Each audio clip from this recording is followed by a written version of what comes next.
What is up, Ninja 400 fam? The day has finally come. The day for the top secret Ninja 400 video. Now, of course, if you've already read the title or seen the thumbnail, then you already know what the top secret video is about, which is the Power Commander 5 install for the 2018 to 2019 Kawasaki Ninja 400. Now, the reason I labeled this video top secret originally is because there are no other DynoJet Power Commander 5 install videos for the Ninja 400 on YouTube. And because of this, I emailed DynoJet and asked them if they would be willing to cut me a deal if I would make an install video on YouTube, and sure enough they did, 20% off. It only cost me $336 shipped to me with free 2-day shipping, which was when I started telling everyone that I was working on a top secret video. I'd also like to point out that because there are no other videos and the instructions that DynoJet gives you are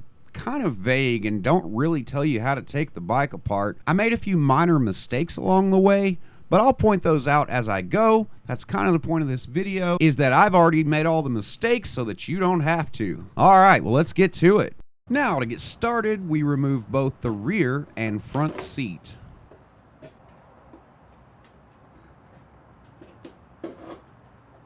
Then we move on to this Allen bolt located underneath the front seat. Then another Allen bolt up near the tank, close to the handlebars.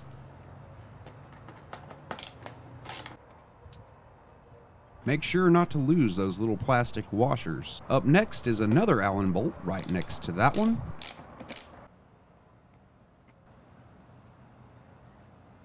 And we can pop this little panel off of the side.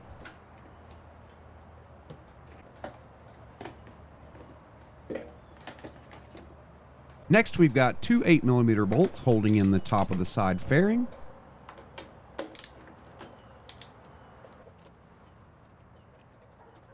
Then we've got a little plastic nut. There are two different ways you can get these out. You can pop them out from the bottom or from the top.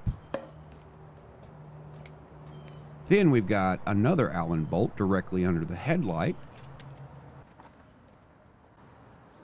Then we've got four more of those little plastic nuts that hold the fairing to the mudguard on the inside. Here I'll show you the easiest way to get these out, which is really just to press the center, which will cause it to pop out. You'll understand this better when you do it for yourself. Also, be sure to disconnect your blinker.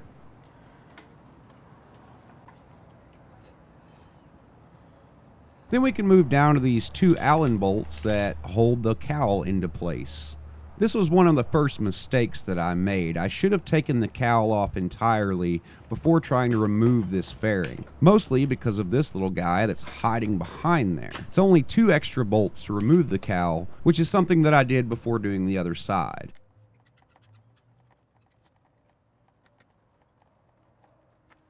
Once that bottom nut's off, then the fairing can come out.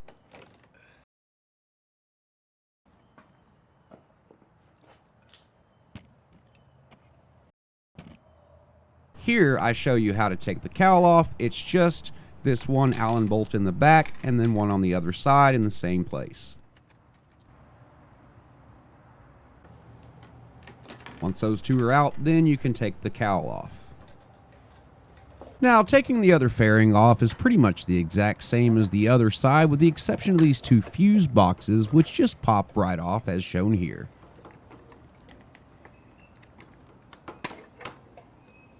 And there we go. We've got all of the fairings off needed. Now we can move on to removing the fuel tank. You want to start by removing this breather hose and another breather hose right next to it that is not shown here. Then you'll move to the other side, disconnect the fuel pump wire, and then move on to the fuel line. You just slide that little red clip over and pry it off of there. Just wiggle it back and forth till it pops off. Then you can position it up on the tank like this so that all the fuel doesn't leak out. You can do this with a full tank. You do not have to drain your tank. Then just pop these two little Allen bolts out on each side.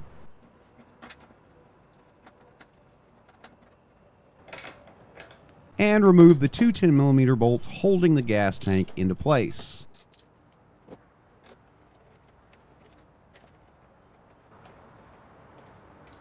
Then you just pick up the gas tank from the rear and kind of rock it. It's got a couple of little rubber bushings that's just holding it in place.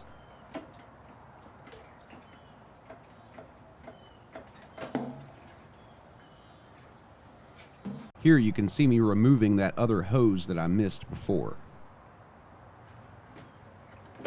Up next, we can move on to removing the airbox. Start by removing this little wire here. Then move up to this 10mm bolt in the front.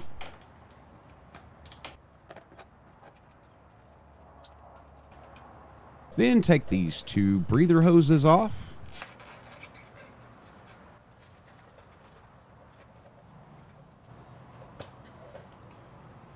Then you've got some clamps on each side held in with an Allen screw.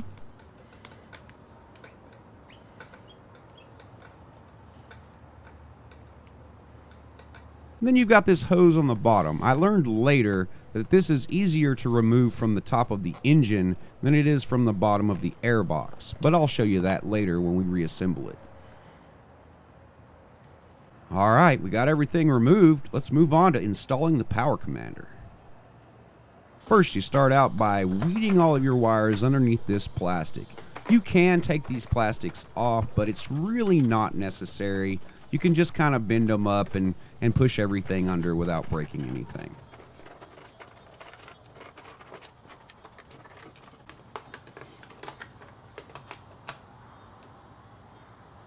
Once you got them all weeded through, move down and weed them underneath the fuel tank mount. And then we move on to the ground wire, which attaches to the negative terminal on the battery.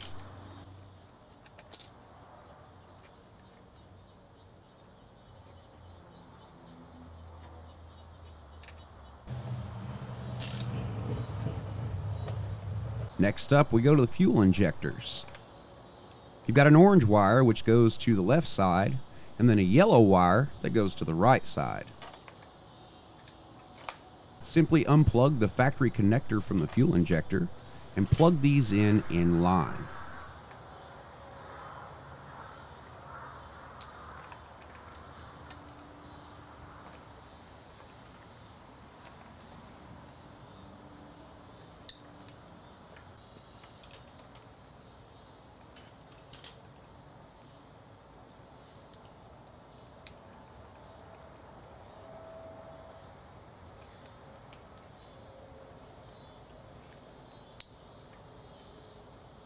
Then just tuck all your wires out of the way, and then we can move over to the throttle position sensor. Same exact thing, just unplug the wire, plug this in line, and then plug it back into the throttle position sensor.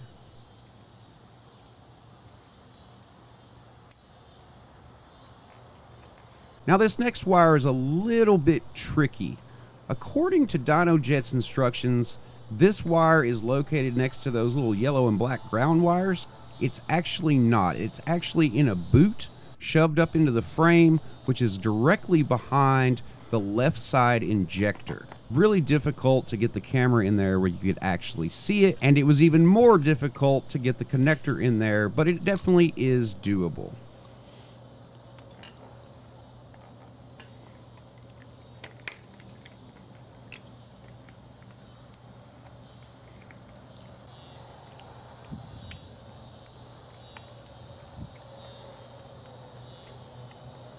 Now we move on to the coils, which again, we have color-coded wires. You use the red wire on the left coil and the blue wire on the right coil.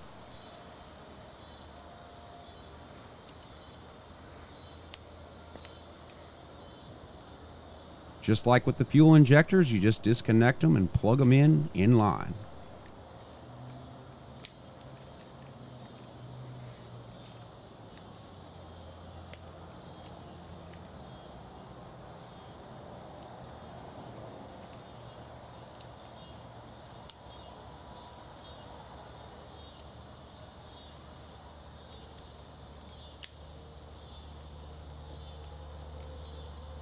Now that we've got all of our plugs plugged in where they're supposed to go, Unfortunately, this kit didn't come with any zip ties, but I had a few laying around, so this is the part where you go through and just clean up your wiring mess, make sure that it's not going to come in contact with the engine or the seat or any of the other components as you reassemble. You can put your zip ties pretty much where you want.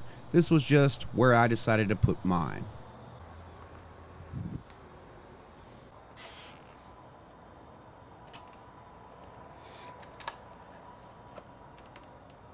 Alright, now we can clean up all of our zip ties. And start reinstalling our air box. Now, as you can see here, that tube is attached to the bottom of the box now.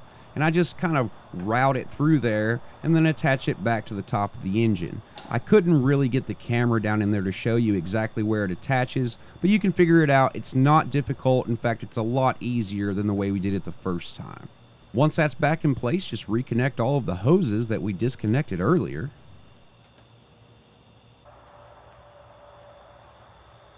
Then just mount the box on the throttle bodies and tighten down the clamps. Don't forget about that plug in the back and that 10mm bolt up front.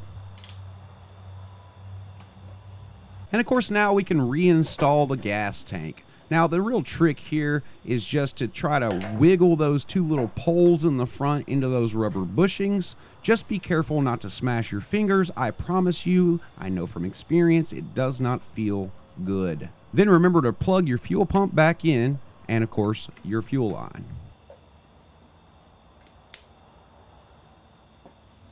Now we can take the included alcohol pad and clean off the surface and the power commander where we plan to mount our Velcro.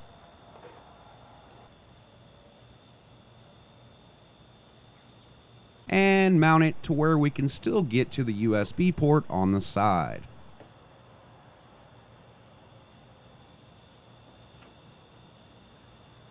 Now we can move on to the scary part, hooking the Power Commander 5 up to your laptop. You don't really need any type of special laptop. I've got an old dual-core laptop and it works just fine. Now, before we fire the laptop up, we need to make sure you got all the software you need. You can head over to www.dinojet.com, click on Downloads, and then Software Firmware. And you want to download the PowerCore software suite and install that to the laptop you plan on using. While you're on this page, go ahead and scroll down to the PC5 firmware and download that as well. Once you've got all the software you need, then you need to head over to the Power Commander page and get the map for your bike. So just click Products, Power Commander, and then the link on the left. Then select your make, which is Kawasaki, and your model, which is Ninja 400, and of course your year, which would be 2018. Then you click on Maps Installs.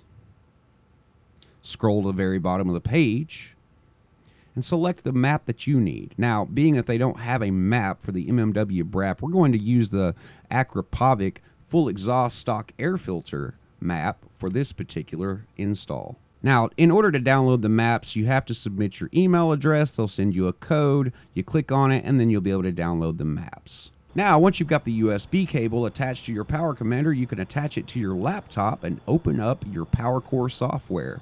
Once it loads, you'll see this little screen. You click on C3. Once the software is completely loaded, you full screen it. Then we go over to Tools, and this is where we update our firmware. Make sure that your Power Commander 5 is selected, then click on Install Firmware and navigate to where you saved the firmware.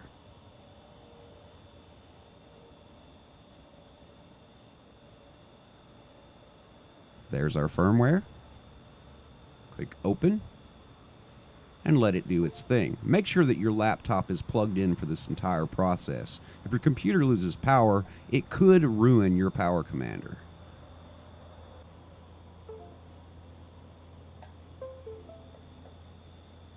Once that process is complete, it'll tell you update completed and you can click close. Now we go back home, and this is the part where we load our map. We click on Open, navigate to where we saved our map, which there it is, Akrapovic.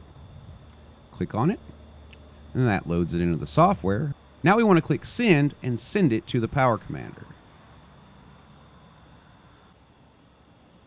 There, it's uploading it, and it's done.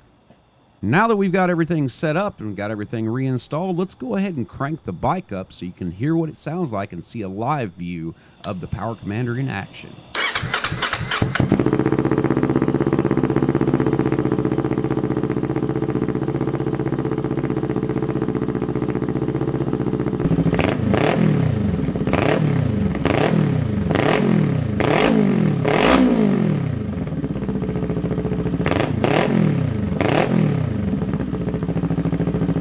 Now that everything's working, you can go ahead and just close out your software, close your laptop, and now all that's left is to put the bike back together and go for a ride. Putting the bike back together is not any more difficult than taking it apart. You essentially just put it back together exactly the same way that you took it apart. So I'm not going to make you sit through and watch me do all of that. In fact, I'm just going to use my Kawasaki Magic Powers instead. Kawasaki Magic Powers, go! Perfect.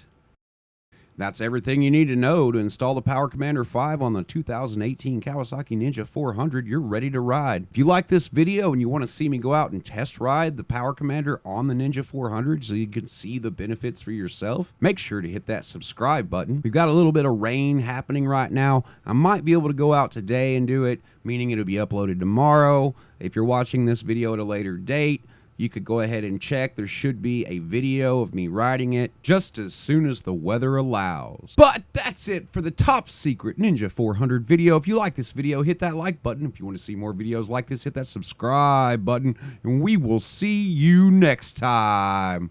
Peace!